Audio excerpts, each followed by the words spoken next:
And then if your child is 7 years, come down to your child level. So parents really need to understand certain things. And there's a miscommunication here.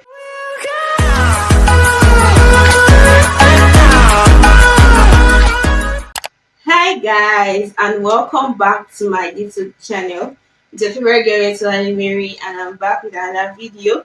If this is the first time you're seeing this beautiful face, please don't make it your last by clicking on the subscribe button so you can join the family. And if you're a returning subscriber, thank you very much. I really do appreciate. I love you so much. And if you've been watching my video for a while and you've not subscribed, what are you waiting for? Click on the subscribe button and join the family. I actually filmed this video with two of my friends, but that video did not make it to YouTube for one reason or the other. First reason was because I didn't get the full clip. I wasn't able to get the full clip, so I decided to remake this video. And by the way, if you're hearing any noise in the background, please just ignore the noise. So without any further ado, let's get right into this video. We're going to be talking about growing up in an African home, the old stereotype of growing up in an African home, the mentality, the everything generally about growing up in an African home. Now that I'm in my 20s, the things that I've noticed that happened when I was growing up in my environment and also in my life. So I'm going to be talking about it. And first of all, I'm going to start with what parenting is. So basically, you can say parenting is grooming a child. Like when you take care of a child, you training a child basically. So we've established what parenting is. Now I'm going to be talking about the background of growing up in an African home, how it has been in terms of personality or traits and education and even trauma. In short, let's talk about trauma. I don't know if you guys know, but if you grew up in an African home, you know what it means. I'm sure one way or the other, almost everybody has childhood trauma growing up in an African. And I'm not talking about like bad things. It could be as simple or as little as an experience that happened when you were a child, and then now that you're an adult, it has shaped you in one way or the other. And whenever you remember the experience, you remember the lessons you've learned.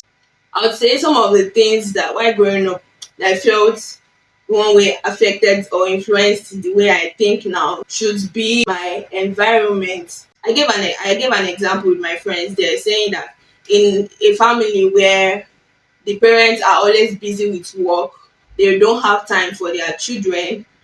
All they only think of is like providing and putting food on the table. And then whenever the child has occasions in school and you're supposed to bring your parents, the child ends up going alone because the parents are probably they've traveled looking for ends meet. And I'm not saying trying to get a good life for your family is not a good idea, but like I feel like parents should also be able to find a way to build relationships with their children, not only about providing. In that situation now, when that child grows up, the child might grow up not having that deep connection with their parents, and then that's where we have things like mommy issues, daddy issues, when the mom is not always around or when the dad is not always around. And then to the parent now, they think that they are doing the best for their children, trying to fend for them, trying to make ends meet. They should also consider building a relationship with their children.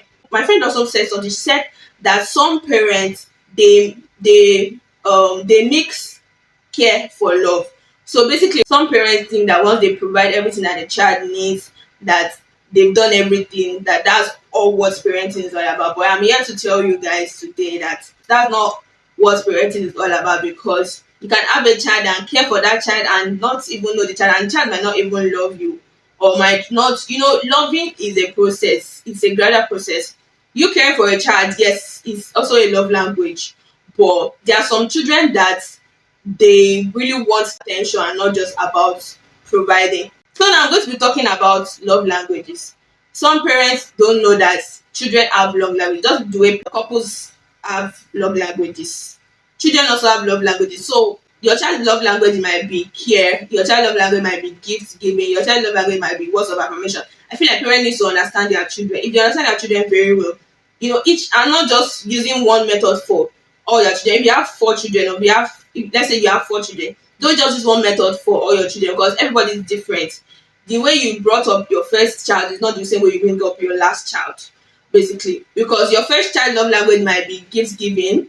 As first child, you always want to shower them with love, with care and all that. So you might be used to gifting that child. And then your last child now, you want to use the same method for your last child. But your last child on the other hand just loves words of affirmation, loves quality time, and then maybe you're the kind of parent that you're always busy trying to, traveling around the world, and then that child feels unloved, and then you will always be worried that but I'm providing for you. Why I like you're going to the best schools, you go on vacations with your siblings, so why are you always feeling this way? Why you sometimes some parents they can actually feel it when there is no connection between their children, but then I don't know, maybe it's pride. You have pride and you're not able to tell your child what you're not able to communicate. Some is pride, some they don't have to communicate to their children, which I'm coming to. So I feel like try to understand your child, and then if your child is 7 years, come down to your child level. You to act like a 7-year-old so you can relate with your child, you can build a bond with your child. Parenting is not just about providing, it's about loving, it's about nurturing, it's about understanding, it's about love, long suffering. I've really in this society I've really studied a lot. I've really seen a lot of things which even prompted this video, because I'll see a lot of parents and I'll see the way they treat their children, and I'll see some other children the way they relate with their parents, and I'm like, okay, I think there's a miscommunication here. So parents really need to understand certain things, and that's the reason why I made this video. So first thing I said is that do not mix love for care. Second thing is understand your children's love language. If this is what your child like, try to understand that child. And then the third thing I'm going to say is stop imposing your beliefs and your wishes on your children. Your children also have their lives to live. So I feel like parents should allow their child to learn about themselves and know what they need and know what they actually want in life. It's very okay to want the best for your children. It's very okay for you to want your child to be an engineer or be a doctor, but and also it's also fine if your child doesn't want that part. If your child wants to be an artist, just let them have that ground. Because I see in this society where some children go to school to study, they spend like 5 years in school to study some courses, and then they will go home and drop the certificate for their parents and then pursue their own career just so that they can, they can do what their parents want. And to me, I feel like it's just a waste of time, because there's no time to waste. Especially in this economy where most people that even go to school to study what they want, they don't end up doing what they want. So I just feel like it's a waste of time. If you know that your child loves drawing, just let the child go to a school where he can do better and flourish in that craft. This is my fifth, I don't know if it's a point or whatever, but I hope you guys are noting it. And this is that respect should be reciprocal. I understand that you are the parent or you are the guardian or you're the one that brought that child to life, to existence. But I feel like you should be able to respect your child and respect their opinions and respect what they say. Don't always impose. Okay, I've already said it before that don't always impose your wishes on your child. And also, when you do something, like when you do something and your child feels hurt and you know that you hurt your child, don't hesitate to apologize. I'm not saying this so that you can spoil, because some parents will be like, if you apologize to your child, then you are spoiling your child. But that's actually very wrong, because your child also have their own emotions. Children have emotions too. So, and then when you hurt them countless times, before you know, it will become a trauma, and then they will just get used to it. And then that's when sometimes in this society, when you see some adults, the way they act, they are just nonchalant. They don't know when they offend people, or they don't know when they do things that are not supposed to be done, because while they were growing up, their parents also did it to them, and parents did not, their parents did not apologize to them, and their parents even some parents they talk to themselves at home, they'll be insulting themselves and beating themselves in front of their children, and then those children will now grow up now, and then they will now think that it's a norm. But I'm coming to that. That's another point. I'm coming to that. So basically, respect your child. And then there's a way people train your child well, and then it's not just about training your child.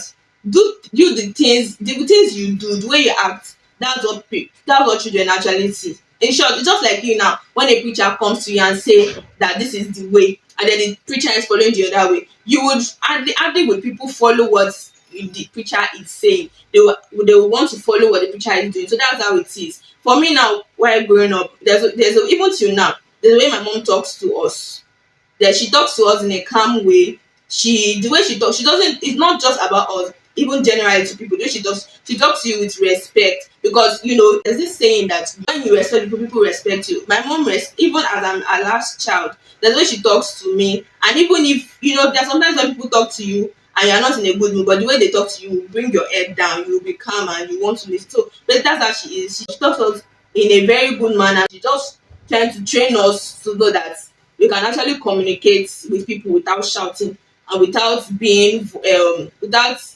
abusive. So yeah, so that's why I said respect is reciprocal. So back to the point that I was talking about. This one also has to do with mentality, and then the trauma that occurs in people's lives, and that is in a home where, because I actually saw this show. No, not a show, it's a movie on I think it's an Indian movie. So these two children, right? They see their parents beating each other, like their mom is always beating their dad, and then the mom does not do anything. She's just a full housewife. She take care of the house, she cook for them, and then she'll kneel down to give their husband food. But then those children now, they picked it up. There was a day they were talking, and then there were a lot of people in the house. So the girl was telling the boy that when she grows up, she's going to be a full housewife. She's going to take care of her children. She's going to take care of her husband, and she's going to cook for him fresh food every day. He's going to kneel down to serve the food. The boy was not like, yes. And have you forgotten that your husband is also going to beat you? She was like, yes, how can I forget that he's going to beat me? He's going, anytime I do anything wrong, he's going to correct me, he's going to beat me, he's going to slap me. And then those children, they were like, I don't know, maybe like 10 years. And then to them, it was already like, it's looking like a norm. It's already a mentality. It's already their mentality that, okay, this is how it's supposed to be. Sure you get. And then the parents and the other people there, they were shocked that those little children could be saying those kind of things. So that's another thing.